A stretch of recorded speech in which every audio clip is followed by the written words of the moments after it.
যারা বিজেপি বিরোধী পশ্চিমবাংলাকে বাঁচানোর জন্য তারা কিন্তু সবাইকে একসঙ্গে হতে হবে। যেভাবে যাদবপুর বিশ্ববিদ্যালয়ে কালকে হয়েছে এবং প্রতিদিন যে ঘটনাগুলো ঘটছে এবং যেভাবে লুঠেরা মাস্তান দখল করে নিয়েছে পশ্চিমবাংলা শুভেন্দু অধিকারীর নেতৃত্বে, এর মধ্যে অরিজিনাল বিজেপি একটাও পাবেন না আপনি। এসব শুভেন্দু অধিকারীর ইম্পোর্ট করা বিজেপি, সব লুঠেরা, বদমাস, খুনি, ডাকাত, লুম্ফেন, অশিক্ষিত, আজ এরা পশ্চিমবাংলায় আজকে দখল করে নিয়েছে। তার জন্য রাজনৈতিক যারা সত্যিকারের রাজনীতিতে ওদের বিরোধিতা করছে তাদেরকে মার খেতে হচ্ছে। আর শুভেন্দু অধিকারীর পলিটিক্সের মধ্যে যেটা হয়ে গেছে যে ওর ন্যাওটা লোক লাগবে, তাই জন্য ওখানে ওই 60 জন করেছে আর এখানে 20 জন করেছে। বুঝতে পেরেছেন তো? আমার আজকে দাঁড়িয়ে যেটা মনে হচ্ছে সেটা হচ্ছে, খুব পরিষ্কার কথা বলছি, যে যারা বিজেপি বিরোধী পশ্চিমবাংলাকে বাঁচানোর জন্য তারা কিন্তু সবাইকে একসঙ্গে হতে হবে। কার কি ফিলোসফি আছে না ফিলোসফি আছে ওটা পরের ব্যাপার ভাই।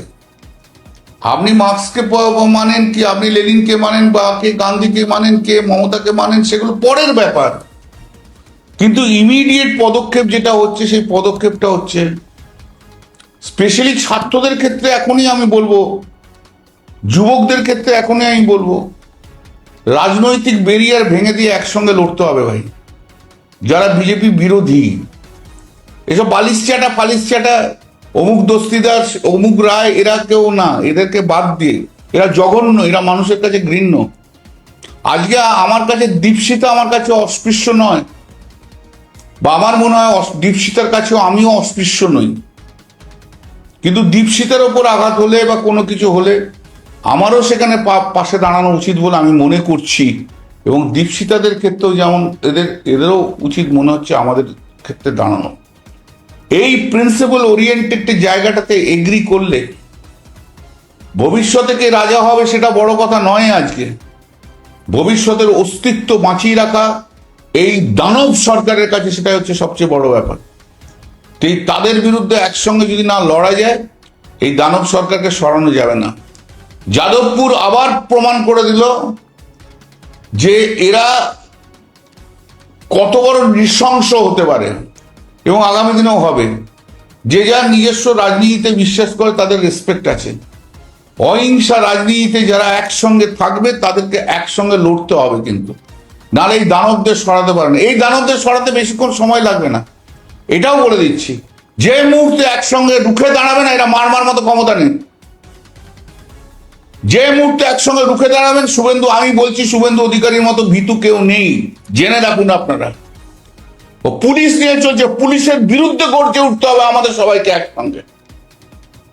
যেখানে পুলিশ 2 নম্বরই করবে তার বিরুদ্ধে একসঙ্গে গর্জে উঠতে হবে। একটা রাজনৈতিক সচেতনতা, রাজনৈতিক আন্দোলন করতে হবে। আমার ভালো লাগছে না যে ওই ওর নামটা কি সৃজন বোধহয় ছেলেটা, ও আমার আগে সমালোচনা করতো, আমার তাতে কিছু এসে যায় না। কিন্তু আজকের পরিপ্রেক্ষিতে এই যে সৃজনকে যেভাবে মৌখিকভাবে আঘাত করা যায়, এটা শোভনীয় নয়। এটা একমাত্র যাত্রা দলের স্টাররাই করতে পারে এটা ঘটনা।